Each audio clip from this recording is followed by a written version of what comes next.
Simple cooking Moumita রান্নাঘরে সবাইকে স্বাগত। আজকে আবারও একটি নতুন রেসিপি নিয়ে চলে এসেছি। তার আগে আমার বাড়ির একটু বাগানটা তোমাদের দেখিয়ে দিই। এই যে বেগুন গাছ লাগানো হয়েছিল আমাদের বাড়িতে, তো বেগুন গাছে কি সুন্দর বেগুন ধরেছে। তো সেটা নিয়ে একটুখানি ছোট্ট একটা ব্লগ করলাম তোমাদেরকে দেখানোর জন্য। বাড়িতে কোনো সবজি হলে কি ভালো লাগে তা। তো আমার বাগান বাড়িতেও এরকম বেগুন হয়েছে, তো আমার খুব ভালো লাগছে। নিজে হাতে বাগান থেকে সবজি তোলার আনন্দটাই আলাদা, তাই তোমাদের সঙ্গে একটু শেয়ার করলাম। দেখো বেগুনের কালারগুলো কি সুন্দর, একদম পারফেক্ট বেগুনের কালার। আর এর মধ্যে কিন্তু কোনো প্রকার বাইরের কোনো প্রকার কেমিক্যাল জাতীয় সার দেওয়া হয়নি, তাই বেগুনগুলো এত স্বাস্থ্যকরও হয়নি। সরু সরু হয়েছে, তার কারণ হচ্ছে আমরা বাড়িতে যে সবজির খোসাগুলো সবজিগুলো কাটি, সেইগুলোই আমি সার হিসেবে ব্যবহার করেছি এখানে। তো সেই সবজি দিয়ে সার দিয়ে বানানো তৈরি হয়েছে বেগুনটা, দারুণ। তো এই তো ওল চিংড়ি আজকের এই রেসিপি। দেখুন শেষ অবধি পুরো ভিডিওটা দেখার অনুরোধ রইল। আশা করছি ভিডিওটা দেখলে আপনাদের খুবই ভালো লাগবে। আর আমি ফার্স্ট টাইম ওল চিংড়ি বানালাম, আমার কিন্তু দারুণ লেগেছে রেসিপিটা। আপনারাও অবশ্যই বাড়িতে বানিয়ে দেখবেন। তার জন্য প্রথমে চিংড়ি মাছগুলো ভালো করে ধুয়ে পরিষ্কার করে একটু বড় সাইজেরই চিংড়িটা নেবেন, নিয়ে তারপর হলুদ আর নুন মাখিয়ে রেখে দেবো। আর এদিকে আমি ওলটাকেও সেদ্ধ করে রেখে দিয়েছি। আমি একটা সিটি দিয়ে রেখে দিয়েছি প্রেসার কুকারে। ওলটা সিদ্ধ করে রাখলে কি হয়, বেশি এমনভাবে সেদ্ধ করবেন যাতে বেশি গলেও না যায়, ঠিক আছে। ওলটা যেন ডাঁটো ডাঁটোই থাকে। তো একটা সিটি দিয়ে দিলেই মোটামুটি সেদ্ধও হয়ে যায় আর ডাঁটো ডাঁটোও থাকে। এরপর কড়াইয়ের মধ্যে আমি তেল দিয়ে দিলাম। আর আমার রেসিপিগুলি যদি ভালো লেগে থাকে তারা কিন্তু অবশ্যই লাইক কমেন্ট শেয়ার সাবস্ক্রাইব করতে একদম ভুলবেন না। পাশে থাকা বেল আইকনটা অল করে দেবেন, যাতে আমার ভিডিওর প্রত্যেকটি নোটিফিকেশন আপনাদের কাছে সবার প্রথমে পৌঁছে যায়। এবার যে ওলগুলো সেদ্ধ করে রেখেছিলাম সেগুলো একটু ভেজে নেব। ওল আর আলু আমি একসাথেই সেদ্ধ করে রেখেছি, এবার ওটা ভেজে নেব। তাহলে ওলটা খেতে খুব ভালো লাগে। ওলটা যদি একটু ভেজে নেওয়া হয় না, ওলটা কিন্তু খেতে খুব ভালো লাগে। তো আর আপনাদের কাছে একটাই রিকোয়েস্ট, ভিডিওটা কেউ স্কিপ করে দেখবেন না, প্রথম থেকে শেষ অবধি পুরো ভিডিওটা দেখবেন। তাহলে কিন্তু সেটাই কিন্তু ভালো, না হলে কিন্তু কোনো লাভ নেই। এরপর আর যারা নতুন আমার চ্যানেলে ভিজিট করছেন তারা কিন্তু অবশ্যই আমার চ্যানেলটি এবার ঘুরে আসতে পারেন আর সাবস্ক্রাইব করে দেবেন আমার চ্যানেলটি। আর পাশে থাকা বেল আইকনটা অল করে রাখলে আমার ভিডিওর প্রত্যেকটা নোটিফিকেশান আপনাদের কাছে সবার প্রথমে পৌঁছে যাবে। দেখুন ওলটা ভাজা হয়ে গেল, এবার আমি ওলটা তুলে রাখছি। সামনে পুজোর শপিং কার কার হয়েছে আমাকে কমেন্টে অবশ্যই জানাবেন। আর আমিও পুজোর শপিংয়ের ভিডিও নিয়ে খুব তাড়াতাড়ি আসবো আপনাদের কাছে। এরপর চিংড়ি মাছগুলো ভেজে নেবো ওই একই পাত্রের মধ্যে। চিংড়ি মাছগুলোকে আমি ভেজে নেবো। চিংড়ি মাছ বেশি ভাজার দরকার হয় না, অল্প একটু সামান্য নাড়াচাড়া করলেই কিন্তু চিংড়ি মাছ ভাজা হয়ে যায়, নাহলে কিন্তু রাবারের মতো হয়ে যায় চিংড়ি মাছটা। এরপর ভালো করে চিংড়ি মাছগুলো ভেজে নিচ্ছি।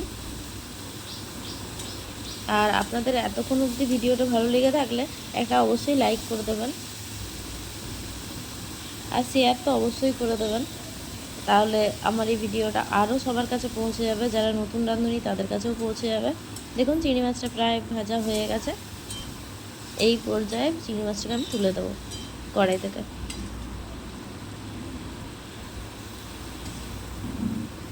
আর চিংড়ি মাছটা একটু বড় নেওয়ারই চেষ্টা করবেন, তাহলে কিন্তু খেতে ভালো লাগে এই ওল চিংড়িটা।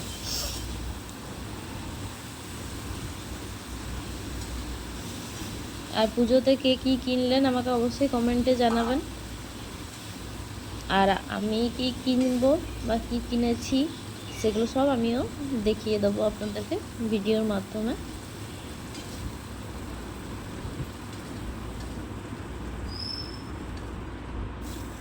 এরপর কড়াইয়ে আবার ওই একই কড়াইয়ে দিয়ে দিলাম আবার কিছুটা তেল।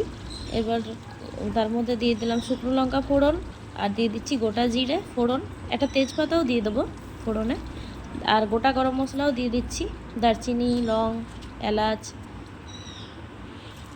একটা তেজপাতাও দিয়ে দিলাম। এবার ভালো করে ফোড়নগুলো মিশিয়ে একটু ভেজে নিচ্ছি। একটু চিনির বদলে আমি নুকুলদানা ব্যবহার করেছি,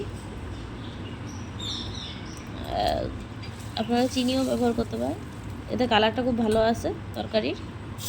এবার পেঁয়াজ, আদা, রসুন বেটে রেখেছি সেটা দিয়ে দিলাম।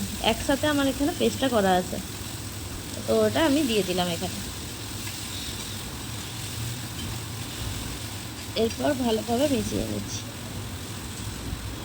এই পেঁয়াজ, আদা, রসুনের পেস্টটাকে আমি কষিয়ে নিচ্ছি। একটু হলুদ দিয়ে দিচ্ছি, পরিমাণ মতো নুন দিয়ে দিলাম। আবার ভালো করে কষিয়ে নিতে হবে।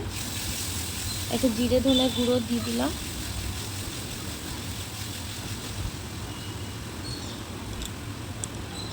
ভালো করে কষিয়ে নিয়ে এর মধ্যে টমেটো আর কাঁচা লঙ্কার একটা পেস্ট বানিয়ে দিয়ে দিলাম।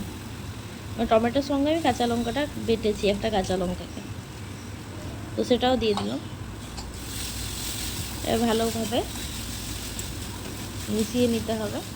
তো আমার ভিডিওটা এতক্ষণ অবধি যারা দেখছেন তারা কিন্তু প্লিজ এখনও যদি লাইক বা সাবস্ক্রাইব না করে থাকেন, একটা অবশ্যই লাইক দিয়ে আর সাবস্ক্রাইব করে দেবেন। সবার কাছে বারবার করে অনুরোধ, ভিডিওটা কিন্তু স্কিপ না করে পুরো ভিডিওটা দেখবেন। আমার চ্যানেলে কিন্তু অনেক ইউনিক নতুন নতুন রেসিপি আছে, অবশ্যই আপনারা চ্যানেলটা ভিজিট করে সেই সব ভিডিওগুলো দেখতে পারেন। এরপর চিংড়ি মাছ আর ওল এগুলোও দিয়ে দিলাম, আলু সব দিয়ে দিলাম।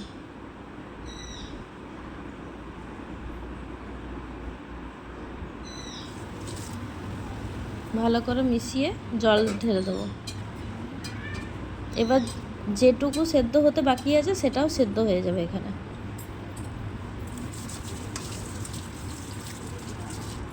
ভালোভাবে কষতে দিয়ে দেবো, ঢাকা দিয়ে দেবো। এবার সেদ্ধ হয়ে গেলে সামান্য একটু গরম মশলা দিয়ে আর নামিয়ে দেবো।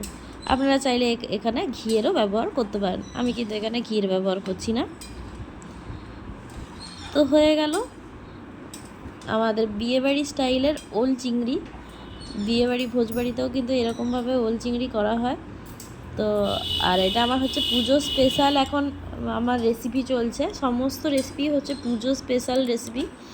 এর আগে আমি ভেজিটেবলস চপের একটা রেসিপি দিয়েছিলাম, আর এটাও দিলাম একটা পুজো স্পেশাল রেসিপি। পুজোর সময় কিন্তু এই ধরনের রান্না করব, ভালো মন্দ রান্না করব আর খাবো আর ঠাকুর দেখতে যাবো নতুন জামাকাপড় পরে।